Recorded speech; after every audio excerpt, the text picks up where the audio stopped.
አምላኬ ሆይ ይሄን ደስታ ከኔ ያታርቅብኝ እባክህ። ምንድን ነው? የሁላችሁ ኢዛና ዛሬ እነቾቹ ቤት ዛሬ ማታ ቀለበት ሊያደርግላት ነው ለትንሿ። ምን እባክሽ አንቺ የማይሆን ነገር አለ። ገለውኝ ሬሳ ላይ መሆን አለበት ቀለበት የሚያስሩት። እንዴ ተረጋጋ እንጂ ሰውዬ፣ ምን መግደል አስፈለገ? ያው ሳት ሞት በቁም። ምንድነው ሰውዬ ተረጋጋ እንጂ ወዴት ሄድ ነው? ሞተኝ ነው ግን ቀለበትን ለማድረግ ያሰቡት? አይ አይደለም ማሬ ቆመህ ነው። ምኑን ቆምኩት? እውነት ሞቻለሁ። ስማ አላደረጉም እኮ ገና ሊያደርጉ ነው የተባለው። እንዳታስቢ፣ በጭራሽ እንዳታስቢ። እኔ በህይወት ቆሜ እነሱ ቀለበት አያስሩ። ቆይ ለምን ተረጋግተህ ምን ማድረግ እንዳለብን አናውራ? ምንም የሚያረጋጋኝ ነገር መግደል ካለብኝ እንኳን ከመግደል ወደ ኋላ እንደማልለው። ይሄ አሟል እንዴ? የኔ ሴት ታገኛለች። እንደዚህ ነው የወራት ዳር ተዋደ ብለ ፍራት ይችላልች። ታዲያ ምን ይሻላል? የኔ ቆንጆ ቀለበት ላድርግልሽ እንዴ? አረ ይሄ የማይሆን። ቆይ ሰው ምን እያለ ነው የሚያገባው? አይዳይ ምን ነው? እስከ መቼ ነው ግን የምትደብቁት? ምን ነው? ኧረ ተው ግፍ ይሆንባችኋል። ኧረ ተው ነውር አታናግሩኝ። ያልሽው እኮ ስላልገባኝ ነው። ቆይ እሺ ሆድሽ ድሮም እንዲህ ነበር? እንዴት እንዲህ ከፊል ደመናማ ነበር? የምን ደመና? ኧረ በፈንዴ የምን ቅሌት ነው ታለ? ወይ እንደፈራው ታረገዘች ግዙ። ኧረ በፈጠረሽ አንዳንዴ ና ቀሚሴን ይዘማልልኝ። ምን እያደረግሽ ነው ማየ? ምን አደረግሽልኛል እንዴ? አንተ ነህ እንጂ ያደረግከው አንተ ጉደኛ። ና በላውን ያዝና ማልልኝ። አረ በፈጠረሽ ማየ፣ ቀሚሱን ይዤ ነው የምልሽ። የቀሚሴ ገርመሃል እንዴ?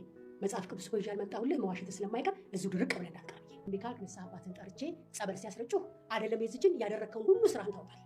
እውነት ማየ፣ አሁን ግን በጣም ዘና እያደረግሽ ነው። ለምን አባህ ነው ዘና? እኔ መቀለጃህ ነኝ እንዴ? ቆይ ግን ማየ አያት መሆን አትፈልጊም እንዴ? ኧረ ተው ነው ብቻ እኔ የለሁበትም። በኋላ ሴትዮዋ ትወጣና ጉድ ነው የምትሆነው። የምን ጉድ ነው? ግፋ ቢበዛ መጨረሻ ብታንቆራጠጠ ነው። ለነገር ወንድ ልጅ ፈርቶ ነው። በልቅና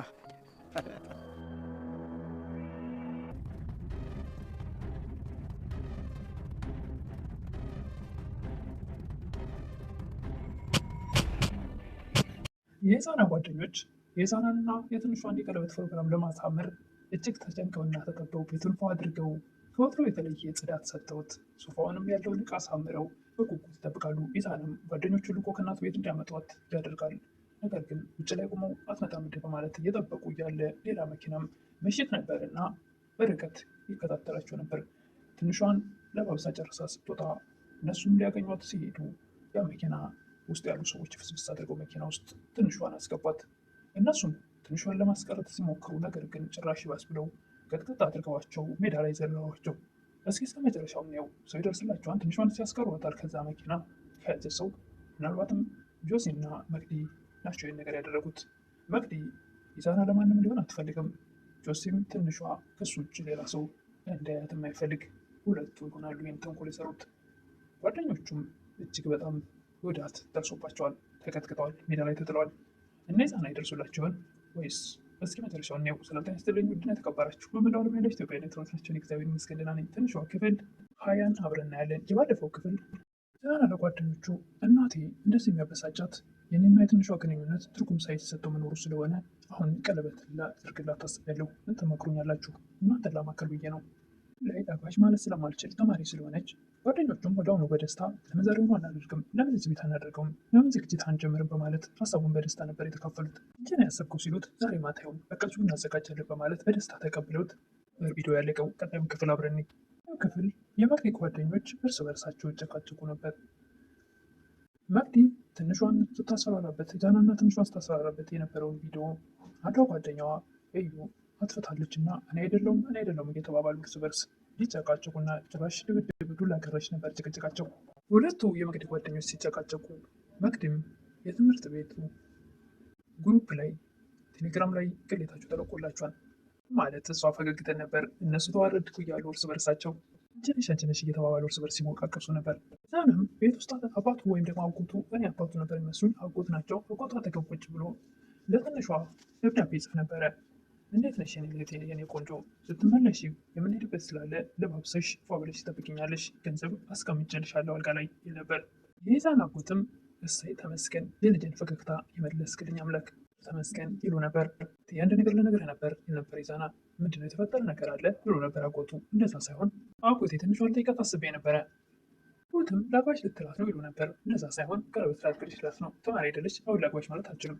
ደስ አለህ ይሉ ነበር የዛን አጎት። እናትም ወደ አጎት ይሉና ምንድነው እንኳን ደስ ያለህ የምትል በባሉትን ሳልሰማ ደስ አለሽ አንቺም በሚለው ሰዓት አጎትየው እናትም ወይ ቅሌት ትል ነበር ራሷን ይዛ የመቅሌት ነው ይሉ ነበር አጎትየው። እንደፈራሁት አረገዘች ማለት ነው። የዛን አጎት ምን አለበት አንዳንዴ እንኳን መልካም ነገር ብታስብ ይሉ ነበር። ታዲያ ምንድነው እንደዚህ ወግ ምናምን የምትሉት? እማዬ ትንሿ ልጠይቃት ነበር። ምን ነው የምትጠይቃት? አጎትየውም ተረጋጊ፣ የጋብቻ ጥያቄ ልጠይቃት ነው። ማንን ነው የሚጠይቀው? ትንሿና እንዴ ገና ትንሽ አይደለች እንዴ? ምን ነው የሚጠይቃት? ላግባሽ አላትም ቀለበት ታደርግላት ነው የነበር ይዛና ለውጣሉ አይደል እንዴ ትል ነበር እናትየው። አጎትየውም አይደለም እያጫት ነው እንጂ ጋብቻ አይደለም ይሄ። ደስ አላለሽም እንዴ ነበር ይዛና። ደስ አላለኝም ብልህስ ሰክራ ልታመሰን ነው እንዴ? እንዳይከለክሉ የይዛና እናት ከዚህ በፊት አይተውታል።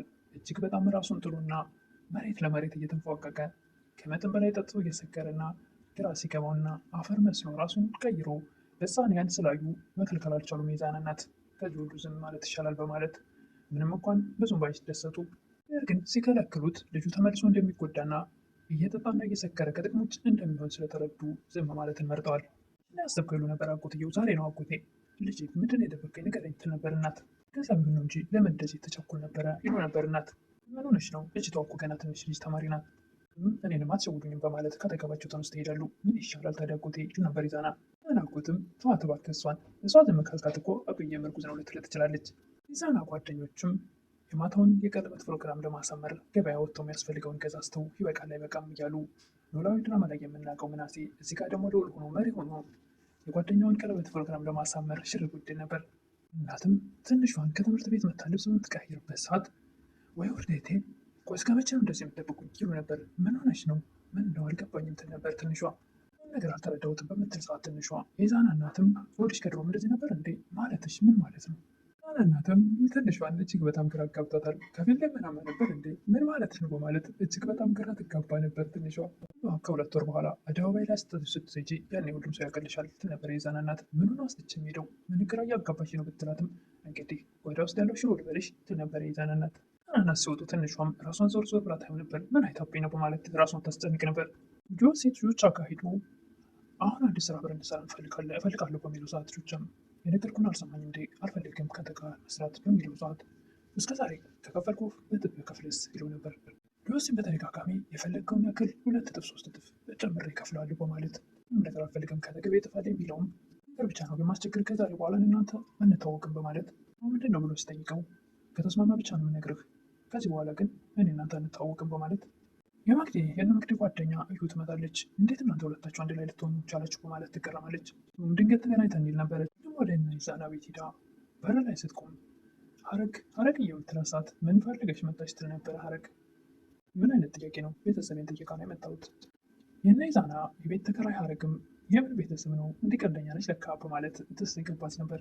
የቤት ለመግባት ዞር ቤት ልግባ በምትል ሰዓት ግን በጭራሽ አትገቢም ካልሰማ ቅልሽ ከዚህ ጥፊት ነበር። በዚህ ሰዓት ዛና ይመጣል። ደግሞ ልትሰሪ እዚህ መጣሽ እንዳታሳስችኝ አሁን ከዚህ ጥፊ ልኝ ነበር። ዛና የተባረረበት ቤት ተመልሶ ይመጣል በማለት ዛና ከዛ አካባቢ ለቃ እንድትሄድለት ያደርጋል። የመባረር ስሜት ውስጥ ገባችሁ ድረስ እያንዳንዳችሁ በዙሪያ ቀምሳችኋለሁ በማለት ተቆጥታ ከዛ ትጠፋለች። የዛና እናትና ለአጎቱ ቡና ልታፈላ ስትዘጋጅ እንዴት ነው ነገሩ? ሰዓቱ ሄዷል እኮ የኔ ልጅ አትዘጋጅም እንደ ይሉ ነበር አጎቱ። የምን ሰዓት ነው? የዛና ከሆነ ቦታ እንሄዳለን ብሎ ነበር። ረስቼው እኮ ነው። ሂጂና ሆነ ቡናው አያስፈልግም ሂጂ ተዘጋጅ ይሉ ነበር። የሚሉ የዛና አጎት እንደ ልጅ የሚያዋት ወላጅ አልባ መሆኗንም አውቀው ያናቋት አክብረው ወደውና እኔ ያለው እሺ የሚሏት መልካም አባት እናትም የሁሉ መሽከርከር ለምን አስፈልገ ዝም ብላ ትኩረት ሰጣትም እንዴ ትል ነበረ። የዛና አጎትም የአንቺ ዘመን መሰለሽ እንዴ? የዛና አጎትም ትንሿ ወደምትለባበስበት ክፍል ሄደው የኔ ወርቅ አበባ መስለሻል ከዓይኔ ወጣሽ ይሉ ነበር። መጣሁት ደስ ስላለኝ ነው ልጄ ልመርቅሽ ነው አባት ልጁን መመረቅ አለበት አይደል ይሉ ነበረ። እሺ መርቁኝ አባቴ አባት መርቃት የት ይገኛል ትል ነበር ትንሿ። እንደ ወርቅ እንዳበራሽ እንደ ፀሐይ እንዳፋካሽ ይለቅ ይሉ ነበረ። ይሽ ንጽህና ይቀይርብሽ እያሉ የዛና አጎት ትንሿን ሲመርቋት እሷም እጅግ በጣም ተደስታ ቿን ዘርግታ አሜን ትል ነበር። ደስ ኑሪ ልጄ የነካሽ ሁሉ ይባረክልሽ። የዛና አጎት ላይ ሄዳ ጥምጥም ትላለች። ምን ነው የኔ ልጅ በሚለው ሰዓት አብዬ ሁልጊዜ አባትና ልጅ ሳይ እጅግ በጣም ይከፋኝ ነበረ። አሁን ግን አባት እንዳለኝ ተሰማኝ። ይህ ልጅ መወደድ ቋንቋ ነው። እኔ አባትሽ ነኝ፣ በቃ በሚያስፈልግሽ ነገር ሁሉ ከጎንሽ ነኝ ይሏት ነበረ። ከፍም ሆነ ስትደሰች ከጎንሽ ነኝ አለሁልሽ በሚለው ሰዓት ከይዛና ውጭ እኮ ማንም እንደዚህ ያለሁልሽ ብሎኝ አያውቅም በማለት እጅግ በጣም ደስታዋ ብዛትን ባያነጋት ደስ ተሰኝታ ነበር። አጎትም ለምንድነው ሴቶች ፊታቸው ላይ የሚስሉትን ማትሲ ይሏት ነበር። ምንድነው እሱ ቴሌቪዥን ላይ የምናየው የለም ቅንድባቸው ምናምን የሚቀባቡት ይሉ ነበር። የዛን አጎት አሁን ሜካፕ ነው ትል ነበረ። እንደዛ ነው የምትሉት? ምን አውቃለሁ ብለሽ ነው? እኔ እኮ አልችልም ብዬ ነገሩን ዝም ብዬ ነው። በተፈጥሮሽ ቆንጆ ነሽ፣ የሚጎልሽ የለም፣ ምንም አያስፈልግሽም በማለት በቃ ጨርሰሽ ተዘጋጅ በማለት ጥለው ይወጣሉ። አምላኬ ወይዬን ደስታ ከኔ ያታርቀው በማለት ወደ አምላኳ ትጸልይ ነበር። የኢዛና ጓደኞችም ኢዛና ወደ እነሱ ወዳሉበት ወደ ቤታቸው ሲሄድ ይቅርታ ቆየሁ አይደለ ትንሿ የታለች ይሉ ነበር ጓደኞቹ። ውጭ ጠብቅኝ እመጣለሁ ብያት ነው የመጣሁት፣ አንዳችሁ ሄዷቸው አምጧት በማለት አናጎትም ትንሿ ቶሎ ጨርሳ እንድትወጣ ይገፋፉ ነበር። የኢዛና እናትም እኔ ግን መሄድሽ ደስ አላለኝም ይሉ ነበር። ምን ነው ታዲያ ልቀር እንዴ ትል ነበር ትንሿ። ምን እንደሆነ ፕሮግራሙ የምታውቀው ነገር የለም። ኢዛና ጓደኞችም ሄዳቸው አምጧት ስለተባሉ ውጭ ላይ ቆመው ይጠብቁ ነበር ትንሿ እስክትወጣ። ወደ ቤት እንዳይሄዱም የኢዛናን እናት በጣም ይፈሯታል እና እናቶቿ ከዚህ በፊት በመጥበሻ ናቱን ብላ ስላቀመሰችው በጭራሽ እዛ ቤት አልሄድም ይላል። ወንዶች ፈርተው አይሞቱም በማለት ወደ እነሱ ቤት በማምራት እያለ ትንሿ ከቤት ስትወጣ ይናውስ በስተመጨረሻም ትንሿን ለመቀበል አቤልና ቹቻም ወደ እሷ በመጠጋት ያሉ መኪና ውስጥ ያሉ ሰዎች ወጥተው ትንሿን አፋፍሰው መኪና ውስጥ ጨምሯት። እነሱንም እጅግ በጣም ጉዳት እስኪደርስባቸው ደብድባቸዋል። ጨለማ ነው እና ኢዛና ደርሰው ትንሿንም ከዛ መኪና ውስጥ ያስወጧት ይሆን? እነዛንስ የተጎዱ ሰዎች ያነሷት ይሆን? እንግዲህ እሱም በቀጣይ የምናይ ይሆናል። ለዛሬ ግን ቪዲዮ ያለቀው እዚህ ላይ ነው እና አቤል እጅግ ተቀጥቅጠዋል።